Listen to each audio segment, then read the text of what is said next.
Welcome to the Current Case podcast. We're a group of four friends discussing the latest current events as they apply to our everyday lives. From foreign policy to local events, we cover it all as best we can in a manner not restrained by the bias of the big media corporations. We might not always agree with each other on certain topics, but that's what makes it all the more interesting. Being able to sit down and have a civil conversation on even the most controversial topics is a necessity for a better society. What's up, guys? Welcome back to the Current Case podcast. This is Season 3, Episode 7. We're here in the studio on Thursday, May 25th, 2023. 90% of podcasts don't make it past Episode 3, and of the 10% that do, 90% don't make it past Episode 20. So by making 21 podcasts, you are in the top percentile of all podcasters ever in history. That's what hard feels like. And that's not even hard, it's just consistent. Fuck me, it's less than half a year. I hear stats like that and I just think, man, it is so easy to win. Like that, I mean, like when I hear that, that's exactly what I think. I'm just like, man, for everyone who's like struggling to win, it's like most of the pain that people experience is purely in their own minds. Well, welcome back to our 24th episode of the show so far. Episode 7 of the season. Ready to rock and roll here. We're in the top 1% of podcasts. How's it make you feel, Jared? Feels good. All right, well. Now all we have to do is go to our fucking Patreons to subscribe. Yes. Where's our money at, bitches? Give us money. If you want the content, you gotta start seeing it. We will hold this hostage until we want money, like the debt ceiling. Speaking of which, how's that going? Still negotiating. I heard they're close to a deal, but they've been saying they've been making progress for the past 5 weeks, but they haven't done anything. But then Biden tweets one thing, then McCarthy tweets something exactly against that. So if a deal's going to happen, it'll probably be tomorrow, Friday, May 26th. So let's see.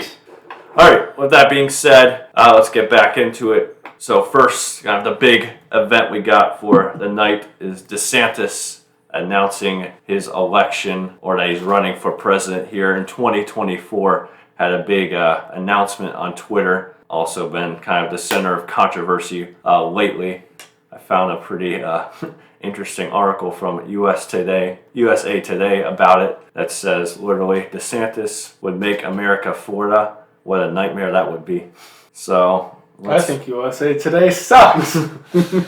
Let's go ahead before I even bother getting into the article. Let's just give our general thoughts on DeSantis. I think DeSantis rules. I don't think he really, he doesn't do anything that bad. I mean, he's a pretty good leader. He led Florida through the pandemic really expertly. They came out the other side in better shape than pretty much every other state in the union. The only thing I'm worried about is that if he ends up running against Trump, to become the Republican nominee, I think Trump's, his cult of personality is just too big. There's no way that DeSantis can really beat out Trump, in my opinion. And that could have bad, lasting implications for DeSantis's career as Florida's governor.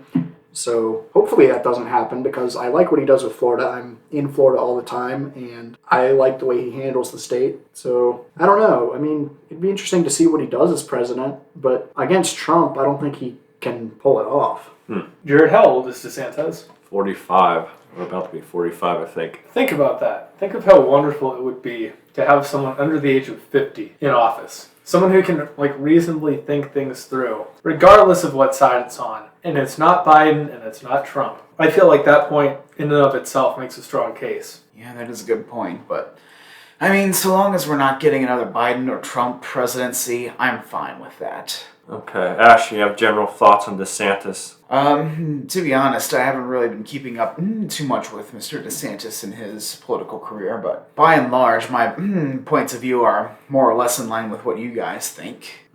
Okay. DeSantis himself, I mean, he's probably going to be just as controversial as Trump, given his track record with stuff, at least in the media. So if he were to beat out Trump, I don't think it'd be a smooth presidency for him as well. He'd definitely be under attack a whole lot. Probably some of it justified, some of it not so justified. of course, we already have a pretty biased article here, so I just kind of want to read some highlights and see what we think about it. So basically he said this past Wednesday that he wants to make, basically his campaign motto is to make America Florida.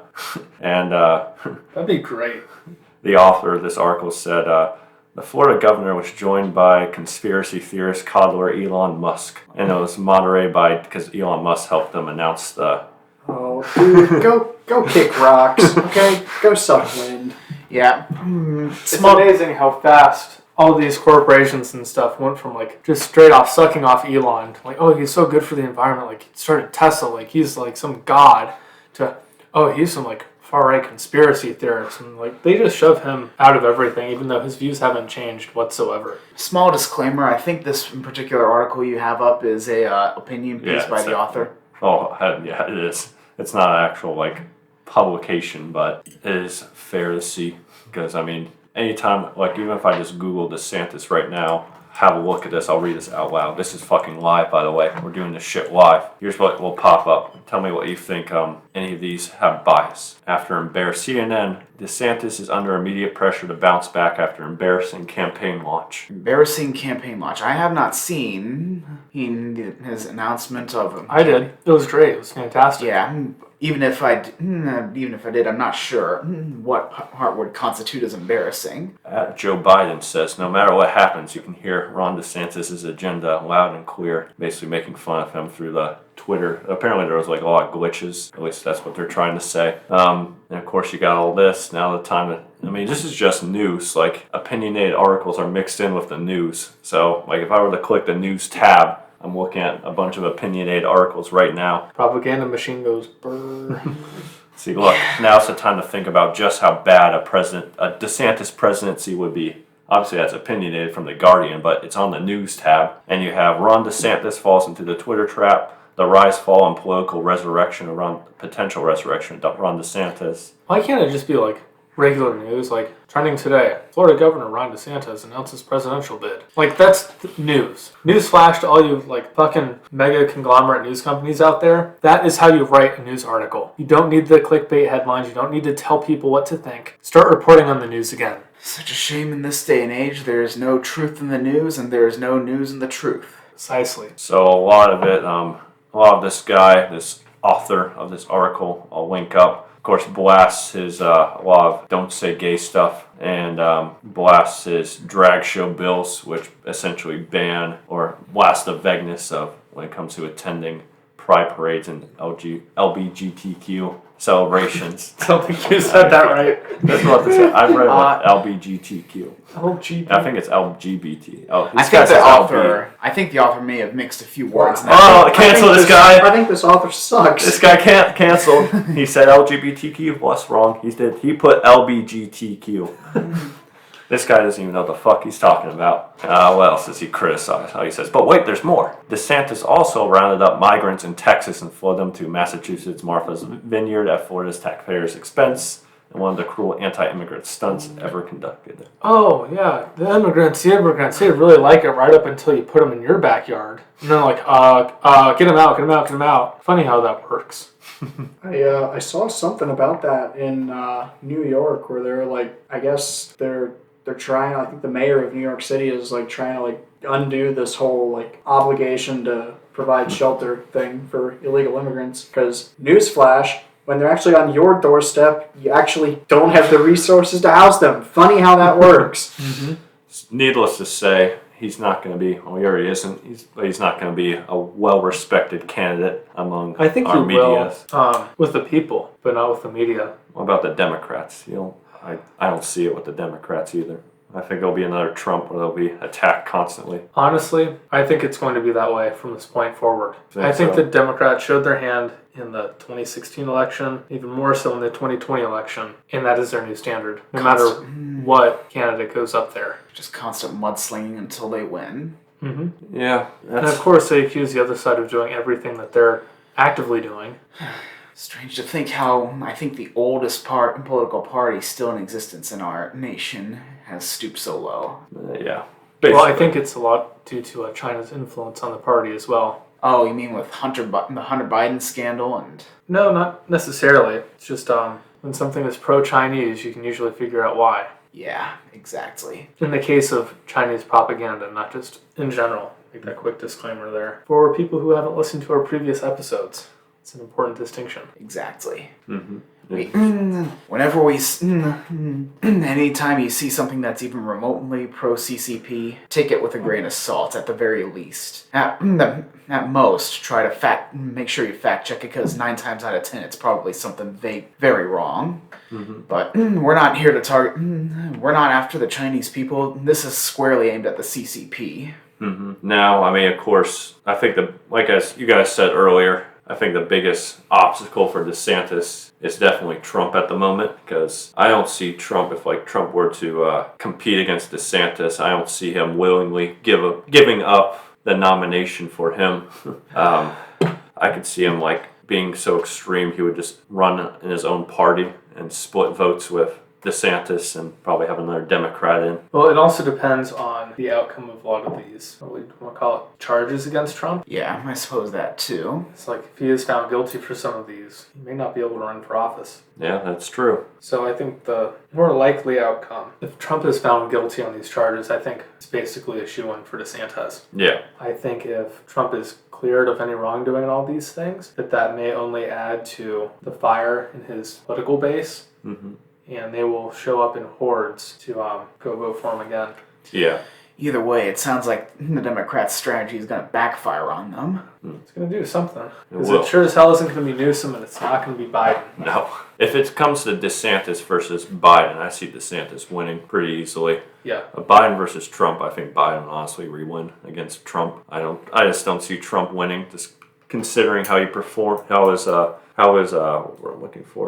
endorsed candidates performed in the midterm elections, which a lot of them performed pretty poorly overall. I just don't see see Trump being able to pull off another victory against Biden, or a victory against Biden at this point. Like, that's why he just needs to go away and fuck off and let someone new run the Republican Party, work with him as an ally if he wants to. But I think him trying to go all out, whatever ego fueled, it's going to backfire completely if he doesn't back down. Yeah. I mean, Trump's presidency was already enough of a disaster, especially on the foreign relations aspect, and even more so in the domestic I policy. think he tried to make some good points, but it was very misguided, and he lacked any sort of diplomatic tact Exactly. to accomplish those goals. I think he had a good idea of what he wanted to accomplish, but due to his personality, he couldn't do a lot of it. Mm-hmm. The only thing I'll give him credit for was that Middle Eastern peace deal. That was pretty significant, and I feel like he should have gotten more credit for that. Yeah, I see your point there. So we'll see. I mean, so DeSantis at least has experience as governor, obviously. Like I said before, I think the mudslinging's still going to be at him at all times. I mean, they're already doing it. He just announced like yesterday that he's running for president. Kind of pathetic, not gonna lie. All the mudslinging. Mm-hmm. But I mean, it's Some just straight beta loser type behavior. It's just the way the political world just operates now. Like, you absolutely just trash your opponents. But That's it doesn't, funny, it doesn't from have the- to operate that way. Yeah. It doesn't have to be. And that's like so funny, coming from the party of like diversity and inclusion, Maybe. tolerance. that. As long as you agree with them. Oh yeah, that's it. Yeah, for sure. I will say, I mean, like, I'll criticize both because, I mean, Republicans are just as guilty as it. I mean, Trump basically kind of started this whole thing with trashing all of his opponents, and it just kind of escalated Yep. and shit from there. Well, in To his be clear, defense, like- it was funny when he did it. I think our political affiliations are of the current case party.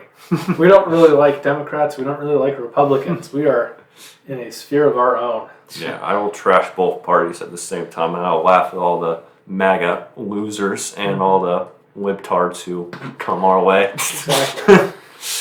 That's right. That's why a guy who wrote MAGA 2024, I think your opinion sucks. Yeah. I guess we'll have to make our pitch for presidency sometime. Oh, Jared already wants to. I'll get this country straight. Surely our policies will be a lot better than the policies of those who are currently in power. We'll see. I mean, just the mudslinging, it's like the echo chambers is out of control at this point. Like, Yeah. we've already talked about the media, but social media, goddamn, Twitter, I mean, not as bad anymore. At least you could say there's both sides on the platform now. Mm-hmm. But Reddit, oh my god, Reddit, Jesus fuck. Why would you even venture into that hellhole in the first place? I mean, there's certain subreddits that are good. Like I always just browse Wall Street Bets because their motto is it's 4chan that found a Bloomberg terminal. But so like the people there are pretty like non-biased. Like they'll just trash whoever. Okay. What about the rest of the platform? But oh my, like if I go to like r/politics or white people Twitter or something, it's like just bashing the right 24/7 on everything. And if you post one thing of dissent, the mods will ban you instantly, so you get censored immediately. And of course, that sounds like a great democracy. It works on an upvote system, so only the top post gets seen, and everything else here is banned, removed, or downvoted to hell. Of course, you probably manipulate that with bots, which I think most of what these big subreddits do now is use bots to like, get things upvoted. I miss iFunny. iFunny's dead. Dude, there used to be some quality stuff on there. Rest in peace, iFunny. Yeah, I think also, it also goes to show how much confirmation bias a lot of people have fallen victim to these days. We'll talk about that later in this podcast. Oh yeah, we will. Mm-hmm. There's a lot to say about that shit. All right, well, anybody else want to add stuff about DeSantis? No. What the fuck? I don't think DeSantis sucks. Yeah, there it is. I'll say I'm mixed on the dude right now. I'm back and forth, so we'll see. I mean, I'll hear more from him, obviously. We'll see how he campaigns and stuff and how he does it. Oh. Trump is definitely his biggest opponent right now. That's for sure. Yes. All we can do is wish him luck in overcoming that, then. Yep. Now we're going to get canceled by everybody who hates him, but that's okay. All right, well, shifting over here to more geopolitical news, but Lukashenko has officially deployed. Well, he's alive. I think it's confirmed. He still hasn't been seen, but he's like it's like weekend at Lukashenko's now. But he's officially stating that the weapons, the tactical nuclear weapons, are now in Belarus. So they signed that bill like a month ago that they're going to station them there, and they're officially coming in. Woohoo! Yeah. I think we've touched on this topic before when I think the Russians first announced this, and why I think that's a stupid decision. TLDR, those WMDs are going to be within easy reach of NATO nations. They're going to be surveilled 24/7, and they're going to be within easy striking distance. Ashton, what's the closest NATO country there to where they're putting these WMDs? Well, there's actually 4 of them. Poland, Estonia, Latvia, and Lithuania. So if you were the president of Poland, what would you do? I'd start calling out for more NATO support. Haven't we gotten enough already, though? It's like, we need to Wouldn't you just like, well, I'd just say, like, you put those on our borders. We're just absolutely destroying them. Yeah, I'm not sure where exactly those WMDs are going to be deployed, but still. Pretty soon we're going to have to start asking Ukraine for its money back. It's like, oh, should we get Ukraine? Can we have some money back, please? I'll pay off our debt. Well, here's the thing as well. Ignoring the fact that those WMDs are going to be inside a territory that's still officially not Russia's, at least not yet, and that they're within easy surveillance and striking distance from every single NATO force in Eastern Europe. I've been seeing a lot of commentary from the pro-Russian side, not just people on Telegram, but even official, like state-sponsored media. Mm-hmm. There are a lot of these folks who are frankly batshit insane, who are actually urging Vladimir Putin to actually use the nukes in Ukraine. All the more reason for Poland is to step up and, what's not up or shut up. Just be like, look, if these weapons are put on our border, like, we're coming for them, and you're not going to stop us. Yeah. It's like, I feel like that's the one you have to enforce. Oh, absolutely. Mm-hmm. I agree, honestly. I swear, a lot like of Kennedy and the Cuban Missile Crisis, he didn't play around with that shit. He's not like, oh yeah, you can just set those there. We're not going to do anything. He's like, just wait for the Botniks to start bringing up the Jupiter IRBMs that we stationed in Turkey at the same time. Mm-hmm. Well, to be fair, we did station in Turkey, but I mean, as you said, Kennedy drew a red line that he would not tolerate any WMDs in near homeland, near our homeland. So, and he followed that red line, and he had to impose the blockade on Cuba. Quarantine, not blockade. He had to, of course, meet up with XCOM and discuss. Of course, I imagine that was a lot of stress. Yeah, it was the only time in the U.S.'s history where we were at DEFCON 2. Yeah. Take that, keep that in mind. Yeah, I can't imagine. That's why young president, it's definitely important as well. Imagine Biden trying to navigate through that crisis. Yeah, Khrushchev honestly would have whooped Biden's ass. But still, there's, like I said, I don't know what these people are on these pro-Russian, Russian and pro-Russian outlets and media and social media outlets. I don't know what the hell they're thinking. They think, it literally defies logic at how they think that if they use nuclear weapons, they can turn the tide of this war. Why would they want to nuke land that they want to try to conquer in the first place? Exactly, it makes no sense. Granted, part of It's a 4 IQ moment. Yeah. Granted, part of Ukraine's already irradiated thanks to another disaster their government caused. But still. Well, maybe if you double the radiation, it'll make it go away. It'll cancel out. Sounds like Yeah. I swear, some of these guys literally think that they're playing a match of classic Modern Warfare 2 multiplayer, and that the first one to drop a nuke wins automatically. Russia's literally brain damage. Dr. They Comic. just need to flush that country down the toilet at this point. It's unsalvageable. I hate to say it, but no offense to... Oh, shit. Okay, no offense to Russians out there. Like, obviously, like, Russian citizens are separate from their government. Like, same thing with Chinese citizens in the CCP. Like, we don't look down on any citizens of a country. We just make fun of their governments. Yeah. It's like, we hate our government too, but of course we don't look down on any citizens. So that's an important distinction. Fuck our government. Fuck the Russian government. Fuck the CCP. There you go. Yeah, they still, these guys don't seem to get, like I was saying earlier, these guys don't seem to get that if they decide to fire their nukes into Ukraine, that's going to give NATO a green light to get directly involved and either sink the Black Sea Fleet or start conducting airstrikes a la Operation Allied Force in 1999. Or, worst case scenario, it gives the US, United Kingdom, and France license to fire their nukes back at Russia, and then everybody loses. You think? God, I low-key want to see this happen. I know. Let's fuck around and find out. Like, really, let's just see how strong NATO is. Because it's fucking powerful. And I think these countries don't fully grasp what exactly we are capable of if we choose to implement it. Like, do you know how much restraint we are holding back right now on this, like, little-ass conflict? It's like, yeah, we're sending them money, but that's, like, about as much as we can do. And F-16s now. Yeah. Well, piece by piece. It's not like we're going in there and being like, all right, let's get our F-22s involved. Let's go get our F-35s. Let's go get the Marines in there. Like, the whole bit. Like, Well, the only reason, if Russia wasn't a nuclear country, I bet your ass we'd be in there. oh, 100%. Obviously. Yeah. Still, part of me does indeed want to see them try to F around and find out. You think they will? You think Putin will actually do this? No. He's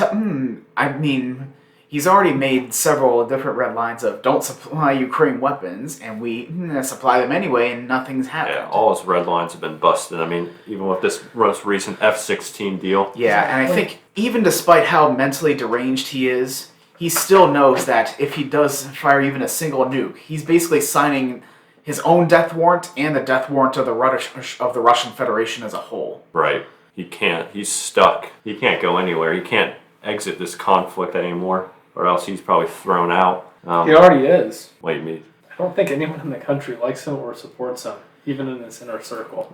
Well, given the fact that you've got the disagree. conflict between Prigozhin, the head of Wagner, as well as the rest of the Russian Ministry of Defense. You have Kadyrov, the head of the Chechens, who's also kind of siding with Prigozhin. Mm-hmm. I disagree with that. I mean, I've heard Putin's very well respected and very well liked in Russia. I mean, he brought Russia back from the brink of economic collapse, basically. Yes, but that was before this conflict. I know, but After that, it's like he's made a fool of himself, his country, I mean, and propaganda. his military. The Russian citizens probably don't know that. Propaganda is very real. Here's the thing, though. At this point, Russia's become the next pariah state, a la North Korea and Iran. And probably China, too. Yeah. So it's not like the Russians who have decided to stay can really openly express them without the FSB showing up at their doorstep and disappearing them. Well, how long until that happens in America? We have guns. That's what the only thing stopping that from happening. Literally. So. Oh, but you despise assault weapons, sure. Why would I ever say that? Our military is literally our police is literally a military force. Why we can't even protest? They're like heavily armed. If you want to know why we can't protest properly? There you go. I mean, sort of the French police, but pop off. I mean, are they that heavily armed compared to our police? Fuck yeah. People They're walking disappear. around there with like fully automatic I mean, it's like rifles slung on their shoulder. Yeah, they're more heavily armed than the average cop. And they were everywhere too. were they? Oh, everywhere. Absolutely everywhere. You sure that wasn't simply... That was not... You sure that was not French military or GIGN as opposed to just regular French police? Interesting. Okay. Well, anyways, that's a whole nother spiel. Yeah, let's... Try not to get sidetracked onto that, but still, yeah. And once again, the war just drags on and on. Bakhmut still. That's what wars do. Yeah, they do. Yeah, Bakhmut finally fell to the Russians after 244 days and over 70,000 casualties on the Russian side. 3 days to Kyiv. We finally got Bakhmut. Still, speaking of things in Ukraine, the F-16s finally got approved to be sent over to Ukraine. The Russian cycle. Remember that when you mentioned that? It's already happening, right? Yep, it is. But it's also interesting because I think the addition of the F-16 is actually going to be a pretty major game changer for this war in Ukraine. If people know how to fly it. Yeah, well, here's the thing. They're already getting things set up. They're expected to take about 4 to 5 months to actually get the first pilots into Ukraine armed with these F-16s. The only problem I have with that is the F-16 is still very much in use. And the last thing we need is for several of them to be shot down, Russia claim it, and then either they research it or China researches it, find some of our more modern tech. Obviously, we're not sending over our most advanced stuff. Well, that's there's still things on the F-16 that are valuable. And you're sure that the Russians or the Chinese have not already gotten this sort of thing on their jets? You probably already have. Yeah. I mean, we're being careful about it as well. We're saying we told them don't use our equipment to attack Russia directly or use it, or don't go into Russian territory and use it. Like, we're being cautious about it as well. Yeah. They also have to abide by the end user license agreement from, I think it's the Department of Defense or the manufacturer of the aircraft. Still, something that I will say it's probably better late than never that Ukraine gets these things, because I think I may have discussed this in passing before, but Western aid to Ukraine is vital for keeping them in this and allowing them to win.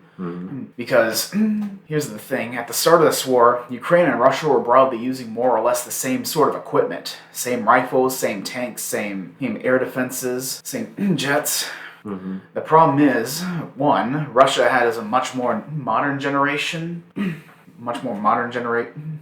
of their own equipment. And secondly, in Ukraine's case, theirs is a limited commodity, even with Eastern European nations like Czech Republic and Poland donating their stocks of old Soviet-era gear to them. That's still a very limited commodity to use. Not to mention, Western equipment in a lot of ways is superior to a lot of the Russian equipment. Okay. Furthermore, introducing the F-16 will actually give the Ukrainian Air Force, because as of right now, the air war is probably the one area which Russia still holds a significant advantage. They have newer generation of aircraft as well as new advanced missiles, air-to-air missiles specifically, that allow them to basically engage Ukrainian jets from a longer range and with more deadly accuracy than what Ukraine is able to manage with its old late Soviet era jets such as the Fulcrum and the Flanker. With the F-16, the Ukraine's going to finally get access to active radar missiles like the AIM-120 AMRAAM for its jets. Previously, they've been stuck with old semi-active AA-10 Alamo missiles, which, slight tangent, semi-active missiles like the AA-10, those require the launching aircraft to first acquire a single target track lock on a single target. And then once the missile is launched, they have to maintain that lock on their target from launch all the way to impact. This is problematic for two reasons. One, by focusing your radar onto that single target, their radar warning receiver is going to start sounding an alarm, letting them know that they're being targeted. And secondly, by being forced to maintain that lock, it's going to basically force you to limit your options for maneuvering, because you have to maintain that lock within the gimbal limits of the radar up until impact. Okay. With something like the AMRAAM, that is a target which enables you to launch in a track while scan mode, so you're not actively locking up the targets. It just tells the missile the general location of where the target is. So you launch it, the target doesn't get any warning, but then at a certain distance, about 10 miles away usually, that's when the AMRAAM's onboard radar activates and takes over and begins tracking the target, allowing the launching aircraft to basically break off, start evading if he's being shot at, and then the target only gets a radar warning indication that he's being fired upon once that AMRAAM hits within 10 miles or so. I see. Ash and I would respond, but we do need to start moving on here. War will be over by Christmas, basically, of 2036. Well, like I said, it's going to take 4 or 5 months to get the first squadron in. So 2036. But that just brings back to my point what I was saying earlier. Like, I don't think we're sending our most advanced AMRAAMs over there. I think we're sending our first and second generation missiles over. Well, because our AMRAAMs, compared to anything Russia and China have, still absolutely outclass them. And our latest outclass doesn't come close to describing the technological difference between the two. Yeah, still, like I said previously, the equipment we've been giving the Ukrainians thus far is still comparable, if not superior, to what the Russians are able to field. Not to mention, we can still supply them at scale, whereas the Russians are still having to dig out old T-54s and T-55s from the late 1940s to try and make up for the losses they've been receiving. Why did they think this war was a good idea? I don't know. I think...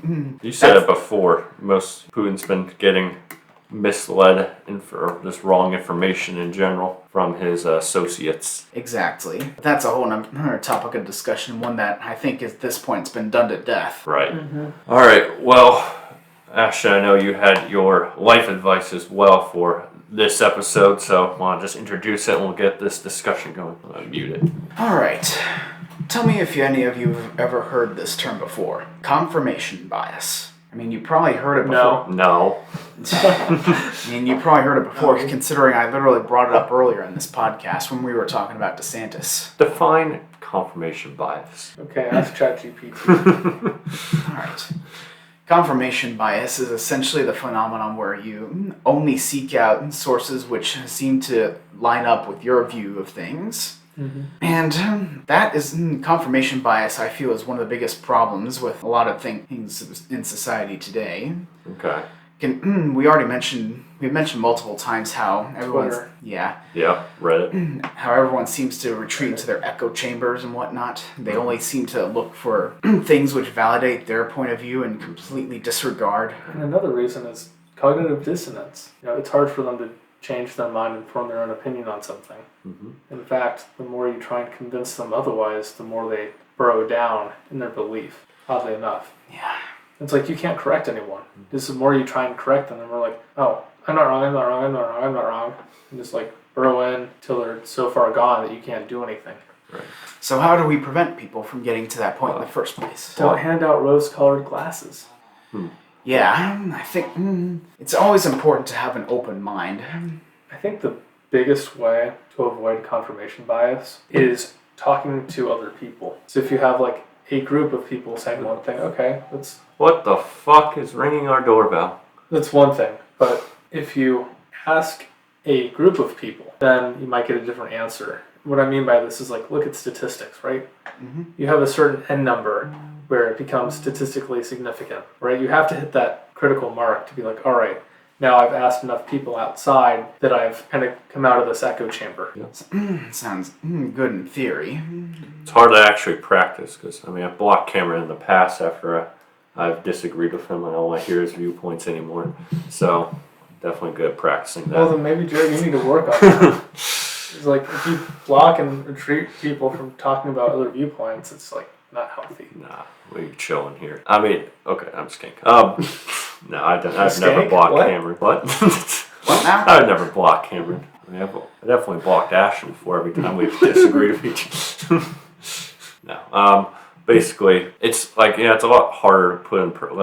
I think humans, like, we naturally, of course, seek acceptance. And when, like, we see when everyone is agreeing on a certain topic, it's like, oh, yes, that means everybody must be in line with what my viewpoint is. This is amazing. I feel included. I feel a part of something great, and it just like makes us feel good. And to like try to stray away from that and seek out other viewpoints. I mean, it's tough. It's humbling, I guess you could say. Yeah. But it's also absolutely imperative to do. Yeah, it is. Indeed. It's why I mean, a good recommendations. I try to browse, like, let's see, Regs. I brought that up. It's like I try to browse every subreddit just to see what they're saying, like from r/conservative to r/politics. Of course, like they're both their own echo chambers, but I mean, I like reading what everybody's saying in them. I may disagree, agree, like however the subreddit reacts to that is on them basically, but even in like personal life, I think it's important to like get the opinions of people around you. It's like you never know when you're the one wearing the glasses. You have to figure out like, is this thing good? Is this thing bad? Like,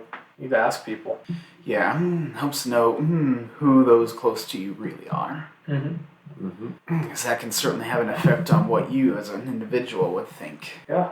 But I also think when it comes to getting information from... I think thinking sucks. Here's everyone else, buddy.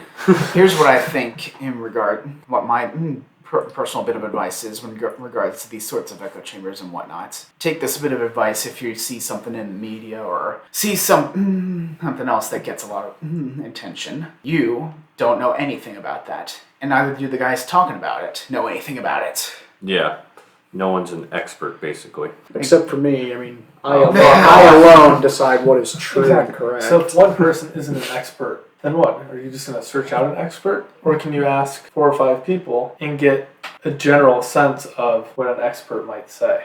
I'm talking about like qualified people, not just like walk down your street and ask like, oh, you're random. Might have varying results with that, but like close friends and trusted people. Yeah, I mean, expert is not a legally protected term like PhD or doctor or professor. Technically, if you want to be an expert in something legally, I think you just have to write a book on it. And then from that point on, you're legally considered an expert. Still, it's not legally protected. That's All right, boys, let's get cracking. All right, We what got you some were- writing to do. Well, you Jared were already has working like on. 2 books in progress, Yeah, and he hasn't well. fucking finished one. What's your book, Jared? Plug it. 2028 it'll be revealed, don't worry, I got you. I was originally going to write something about Russian history, but No, you weren't. Yeah, I was, The one actually. you put on Wattpad, like. oh last no, summer. that was just there was nothing like being an expert about. It was just a fantasy novel. Like, I'm talking about like being an expert on stuff, like you should have to write something non-fiction. Yes. So like I was going to write something originally on Russia, but I never got around to it. Just like with everything else, Jared. Yeah, man. I was going to do about Russian history. Remember that Kraut video, Ashton? Vodka. Oh, how vodka Oh, in Russia. yeah. Kraut's also pretty good. And he also did a video on the ideology Jesus of modern Christ. Russia. And Jason Bourne. Cameron's threatening me with his Bud Light over there. First of all, it's a Corona Extra, brewed and bottled by Cerveceria Modelo Mexico.